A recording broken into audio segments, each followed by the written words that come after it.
नमस्कार, मैं हूं आशीष त्रिपाठी आपके साथ और दिन भर की खबरों पर नजर डालेंगे। शुरुआत करते हैं इस वक्त की बड़ी और अहम खबर से जो कि दिल्ली से आ रही है। दरअसल दिल्ली से बड़ी खबर यह कि बीजेपी सांसदों के साथ मध्य प्रदेश और छत्तीसगढ़ के सांसदों के साथ प्रधानमंत्री नरेंद्र मोदी बैठक कर रहे हैं। बीजेपी सांसदों के साथ पीएम मोदी की बैठक संसद भवन के एनेक्स में हो रही है। दरअसल चुनावों को लेकर सांसदों को प्रधानमंत्री नरेंद्र मोदी क्या मंत्र देते हैं, ये भी देखना महत्वपूर्ण रहेगा। बैठक में बीजेपी के राष्ट्रीय अध्यक्ष जगत प्रकाश नड्डा भी मौजूद हैं और इस बैठक को लेकर लगातार डिटेल्स हम आप तक पहुंचाते रहेंगे। फिलहाल आपको बता दें कि इस बैठक के बारे में जो अब तक जानकारी मिल रही है वो ये कि मध्य प्रदेश के भारतीय जनता पार्टी के सभी सांसद, छत्तीसगढ़ से आने वाले भारतीय जनता पार्टी के सभी सांसद और साथ साथ मध्य प्रदेश से आने वाले केंद्र में मंत्री, छत्तीसगढ़ से आने वाले केंद्र में मंत्री, प्रदेश अध्यक्ष दोनों ही प्रदेशों के भारतीय जनता पार्टी के इस वक्त इस बैठक में मौजूद है। साथ ही राष्ट्रीय अध्यक्ष जेपी नड्डा यानी जगत प्रकाश नड्डा भी इस बैठक में पहुंचे हुए हैं और ये बैठक दिल्ली के संसद भवन के एनेक्सी में हो रही है।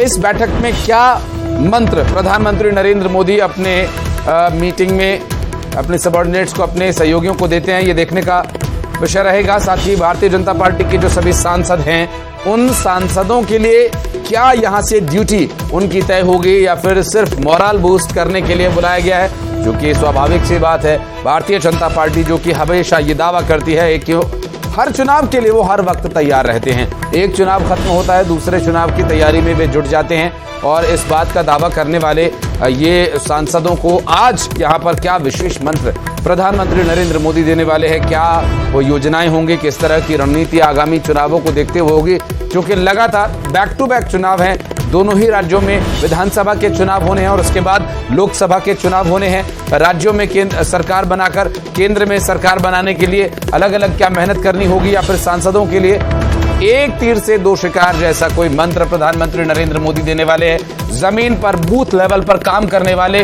अपने कार्यकर्ताओं का हमेशा लोगों से जुड़ाव का दावा करने वाली भारतीय जनता पार्टी का इस मंथन में क्या निर्णय निकलता है प्रधानमंत्री नरेंद्र मोदी, इसमें क्या वो गुरमंत्र, क्या वो जीत का मंत्र, क्या रणनीति, क्या चक्रव्यूह रचना यहां पर अपने सांसदों को सिखाएंगे, देखने का विषय महत्वपूर्ण रहेगा। भारतीय जनता पार्टी के छत्तीसगढ़ और मध्य प्रदेश के दोनों ही राज्यों के सांसद इस बैठक में पहुंचे हुए हैं, चूंकि कई मंत्री जो केंद्र में हैं, सांसद हैं मध्य प्रदेश से या छत्तीसगढ़ से, उनके पास केंद्र में भी जिम्मेदारी है और साथ ही साथ उन्हें मध्य प्रदेश में आगामी चुनावों के लिए भी जिम्मेदारी दी गई है।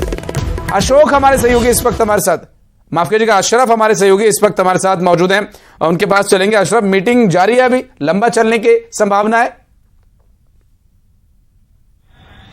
आशीष, देखिए मीटिंग बस अब कुछ ही देर का समय है कि जब ये हो जाए कि मीटिंग खत्म हो जाएगी। आमतौर पे माना ये जा रहा है कि बस अब क्योंकि 10:30 बज चुके हैं, अब से कुछ ही मिनटों में या कुछ ही लम्हों की बात है कि जब यहाँ से गाड़ियों का संसद भवन से काफिला निकलेगा प्रधानमंत्री का और अभी जो हमारे सूत्र बता रहे हैं कि प्रधानमंत्री जाएंगे और फिर डिनर होगा और उसके बाद सब लोग चले जाएंगे। तो करीब करीब बस कुछ ही लम्हे की बात है कि मीटिंग खत्म हो औपचारिक रूप से, क्योंकि जो कुछ होना था करीब करीब सभी लोगों की बात हो चुकी है। सभी लोग, प्रधानमंत्री हो या अपना राष्ट्रीय अध्यक्ष जेपी नड्डा हो, सब लोगों ने यहाँ पे अपनी बात रख दी है। मीडिया को रिएक्शन मिलने की संभावनाएं हैं, क्या मीडिया से रूबरू होंगे जो मीटिंग में जो लोग मौजूद हैं? आधिकारिक पे तो आशीष कोई भी रूबरू नहीं होगा, क्योंकि इस तरह की बैठकों के बारे में बहुत सख्त निर्देश हैं कि आपने मीडिया से बात नहीं करनी। ये पार्टी का अंदरूनी मामला है और यहाँ रणनीतिक बातें होती हैं तो वो आपने मीडिया में नहीं बताना। लेकिन हाँ, जो सूत्र हैं कि उनसे जरिए जरूर कोशिश करेंगे और जिससे बता सके अपने दर्शकों को कि क्या रणनीति बनाई है, कैसे जनता के बीच में जो भाजपा है वो जाएगी, ये भाजपा के सांसद कैसे जाएंगे। लेकिन जो हमारे सूत्र बता रहे हैं, जो पहले की अलग अलग राज्यों के साथ बैठक हुई उसके मुताबिक तो यही है कि केंद्र और राज्य सरकार की जो उपलब्धियां हैं उसको लेके जाना है। छत्तीसगढ़ को लेके थोड़ा सा अलग रहता है रुख, क्योंकि वहां पे कांग्रेस की सरकार है, तो वहां पर राज्य सरकार की नाकामियों को जनता के बीच में जाना है। केंद्र सरकार की उपलब्धियां गिनानी है कि हमने कैसे बुरे समय में, खास करके जो कोरोना काल था उसमें किस तरह से आम लोगों के साथ कंधे से कंधा मिलाकर खड़े रहे, रोजगार के अवसर दिले, पैसे मुहैया कराए गए,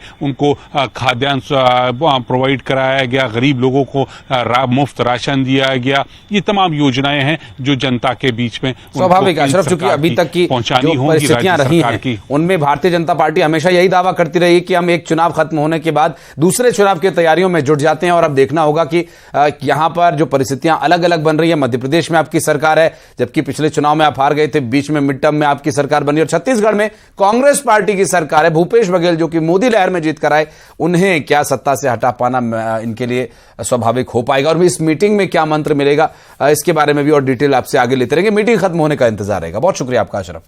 और बढ़ते आगे दिल्ली से एक और बड़ी खबर आपको बता दें, कल सुबह 10 बजे विपक्षी दलों की एक बैठक होनी है। दरअसल कांग्रेस पार्टी के अध्यक्ष के दफ्तर में यह बैठक होगी। सदन में रणनीति तय करने के लिए बैठक होगी। सदन में किस तरह की रणनीति रहेगी, विपक्षी दलों की बैठक है। क्या ये विपक्षी 26 दलों का एक गठबंधन तैयार हुआ है, Indian national development inclusive alliance, ये उसी INDIA की बैठक है, या फिर जो सभी दल हैं इसमें विपक्ष के वो शामिल होंगे, या कौन कौन से दल में शामिल होते हैं, यह भी देखने का महत्वपूर्ण विषय रहेगा।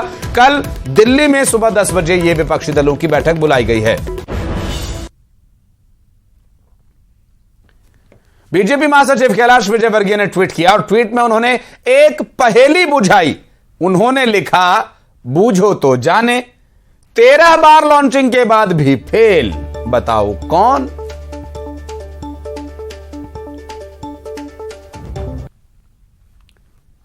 इंदौर के चंदन नगर में एक मौलाना का वीडियो वायरल हो रहा है, जिसमें वो कहते सुनाई दे रहे हैं कि कचरा गाड़ी में हमारी बहन बेटियां कचरा नहीं डालेंगी, नगर निगम के कर्मचारी खुद कचरा उठाकर ले जाएं।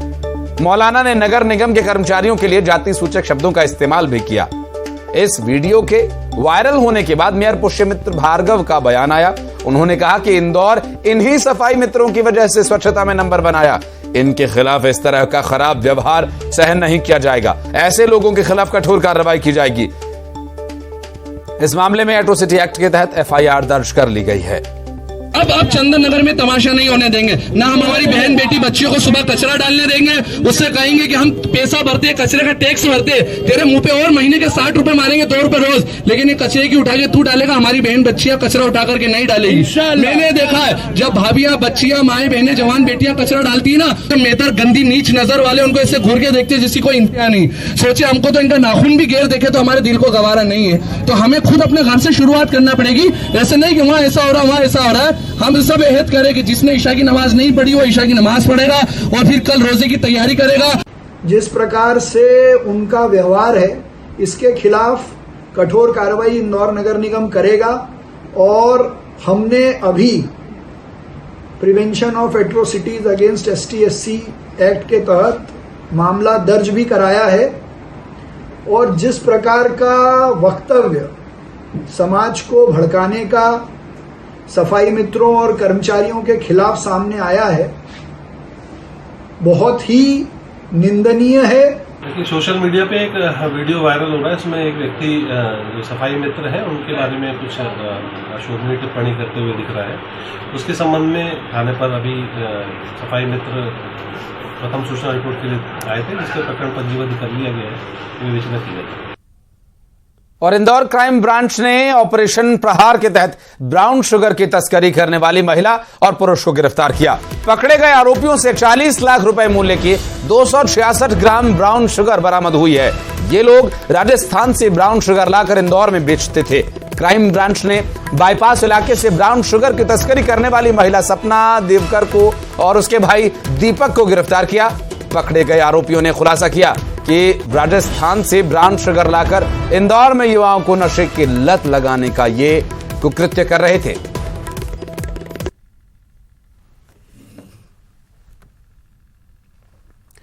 और उमरिया में बाघ की मौत का मामला, दरअसल मादा बाघ शावक की मौत।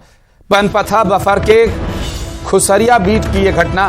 पेट्रोलिंग टीम को शावक का शव मिला है। पोस्टमार्टम के बाद उसका अंतिम संस्कार कर दिया गया। बाघों के आपसी संघर्ष में मौत होने की आशंका जताई जा रही है।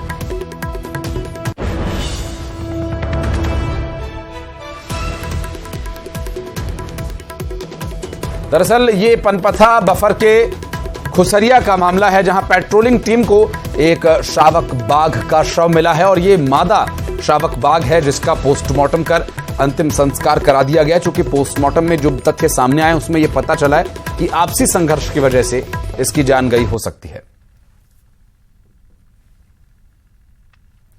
खबर रायपुर से, जहां न्यूज 18 ने खबर दिखाई और उसके बाद दोदे खुर्द पहुंची स्वास्थ्य विभाग की टीम और पीलिया के मरीजों को टीम ने मदद मुहैया करवाई। दरअसल न्यूज 18 ने इस खबर को प्रमुखता से दिखाया। पीलिया के फैलने के मामले को दिखाए जाने के बाद एएनएम और मितानिनों ने सर्वे शुरू किया।